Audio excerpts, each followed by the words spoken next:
We can all agree on one thing about winning the lottery: it changes your life. Everyone, well, not everyone, but a lot of people, wishes they could win the lottery and all the money it brings. You can suddenly do everything you've ever wanted, like buy a new house, or car, or travel across seas. But all of that comes with a price, and not everyone will be happy with your sudden success. Greed, hate, and envy are always trying to take what belongs to you. So take caution and handle your business with a certain level of discretion and privacy. In this video, Faithful Fortune, Uncovering the Lottery Winner Curse Stories, we'll talk about 5 lottery winners whose lives did change, but not for the better. In fact, it was what killed them. Before we get started, I want to send a shout out to Donald Cyprian. You're doing great things for this channel and we enjoy having you here. Now let's get into the video.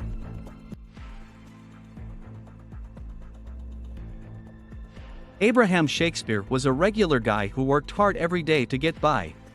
But everything changed for him on November 15, 2006.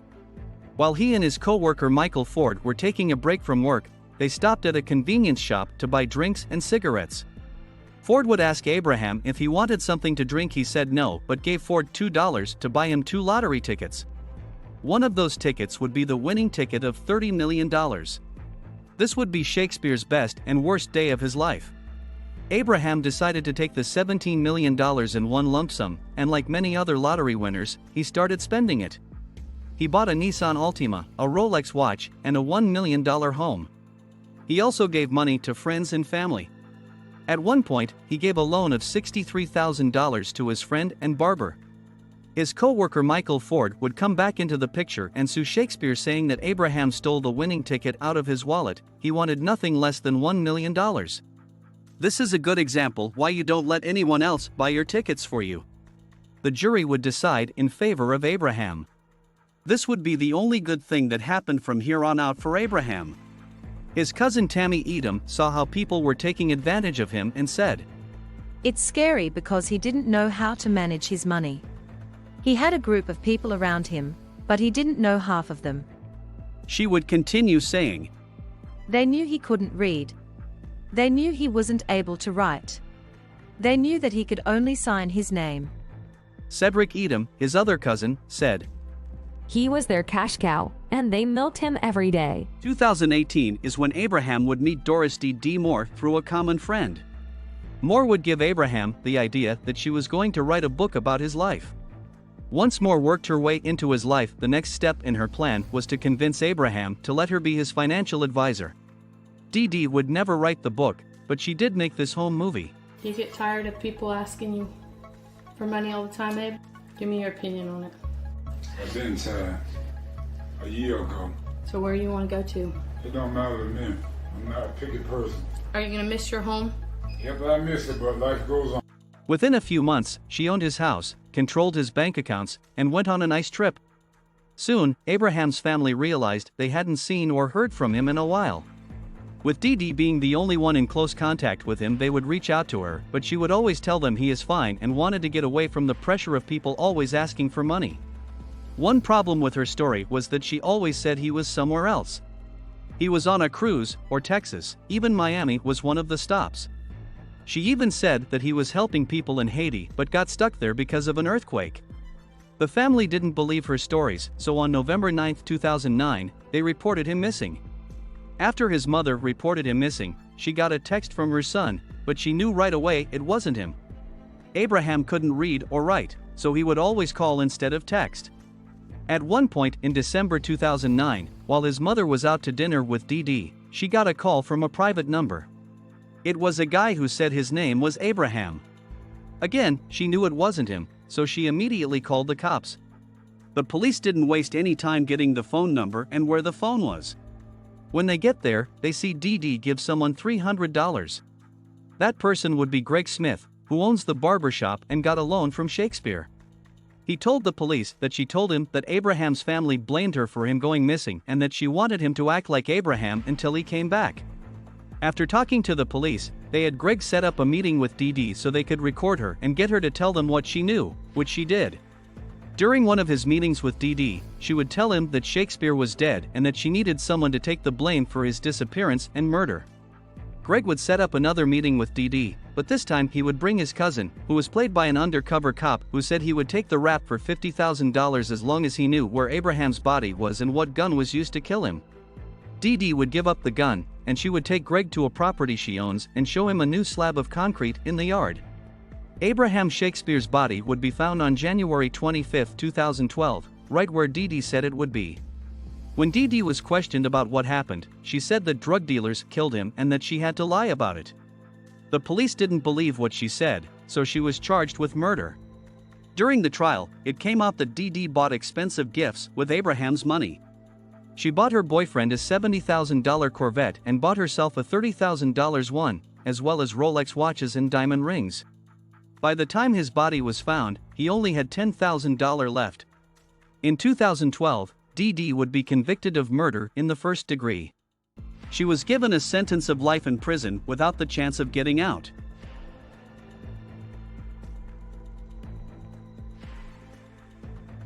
Billie Bob Harrell Jr., a stockboy at Home Depot, won the $31 million Texas windfall in June 1997. At the age of 47, he became an instant millionaire, and he was overjoyed to share his good fortune with his family, friends, and church. In addition to making substantial donations to his church, he purchased a ranch, 6 residences, and new automobiles for every member of his family. However, the money did not alleviate his problems, it only made them worse. The 1998 divorce between Bob and Barbara Jean required him to divide his assets with her. Bob accepted Stone Street Capital's offer to receive his share of the lottery proceeds in a flat sum. Stone Street Capital would receive $6 million over 10 years, while Bob would receive only $2,500,000, giving Stone Street Capital a profit of almost $4 million. Due to his financial struggles and failed marriage, Bob felt desolate and alone. He desired reconciliation with his ex-wife, but she declined, though she did offer him the chance to meet the children. Bob went to his ex-wife's home for dinner on May 22, 1999. Before dinner, he would lock himself in his bedroom and shoot himself in the chest with a shotgun. Prior to his departure, Bob had told his financial advisor that winning the lottery was the worst thing that had ever happened to him. The abrupt influx of wealth created more problems than it solved for Bob. Bob was a kind and compassionate man who was always willing to assist others despite his financial hardships. His tragic story is a cautionary tale about the dangers of instant prosperity and the mental and physical toll it can take.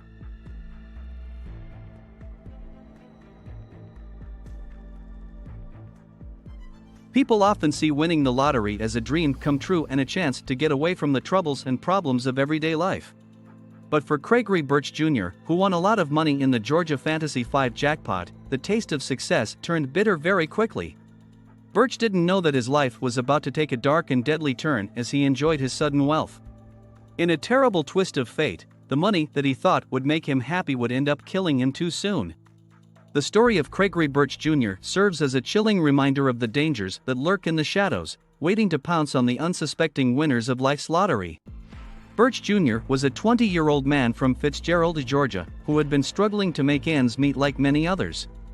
However, his life changed forever when he won a massive sum of $434,272 in the Georgia Fantasy 5 lottery in November 2015. He was overjoyed and shared the news with his friends and family, who celebrated with him. Unfortunately, the excitement and happiness were short-lived.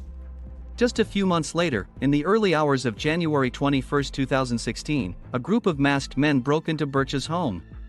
Armed and dangerous, they demanded money and threatened to kill Burch if he did not comply.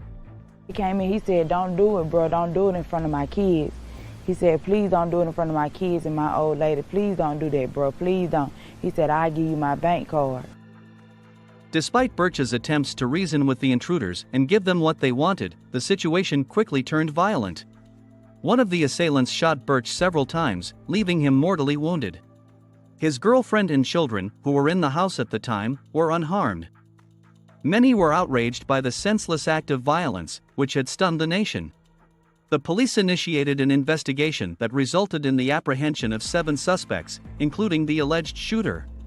Nathaniel Baker, 28, Keona Dias, 24, Ernest Holcomb, 27, Angevelle Johnson, 21, Wayne Jordan, 17, DeBrentis Overstream, 19, and Rosalie Swain, 22. were accused of offenses including malice murder, armed robbery, aggravated assault, possession of a firearm during the commission of a crime, and theft. The tragic event raised many concerns about the security of lottery winners, who are frequently targeted by criminals seeking to profit from their newfound fortune. Some experts recommend that winners take precautions, such as employing security or relocating to a safer location. In 2018, the then governor of Georgia, Nathan Deal, signed a bill permitting winners of jackpots exceeding $250,000 to remain anonymous. Even under the open records law, the lottery will not identify the victors. The story of Craigory Burch Jr. is a sobering reminder of the dangers associated with sudden wealth and the need for increased safety measures to safeguard lottery winners. His loved ones will always remember him as a generous man who deserved a better fate than he received.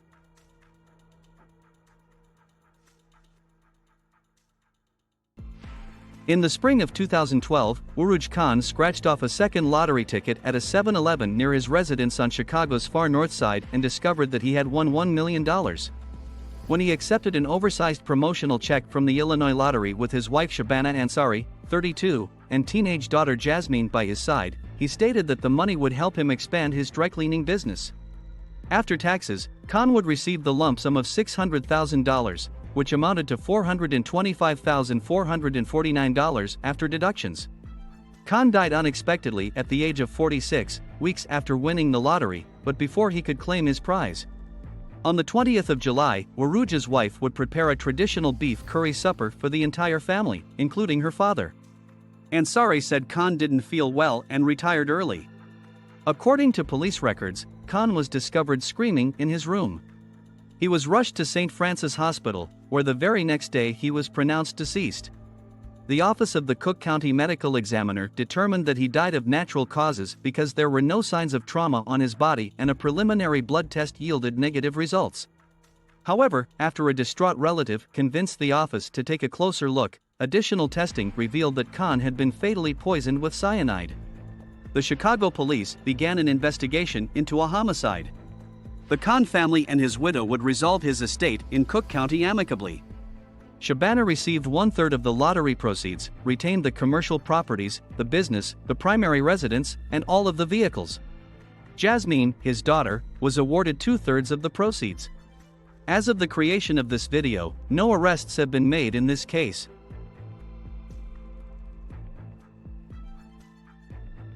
On November 10, 1996, Jeffrey Dampier's life was eternally altered when he won $20 million in the Illinois State Lottery. Before winning the lottery, he worked in a Chicago popcorn facility. After his divorce, he met and married Crystal Jackson, and the couple settled in Tampa Bay, Florida. Dampier invested his newly acquired wealth in a popcorn company called Cassie's Gourmet Popcorn. He even brought Victoria and Terry, Crystal's sisters, to Tampa Bay to assist with the business. When it was discovered that Dampier was having an affair with Victoria, who was already dating Nathaniel, the situation took a turn for the worse.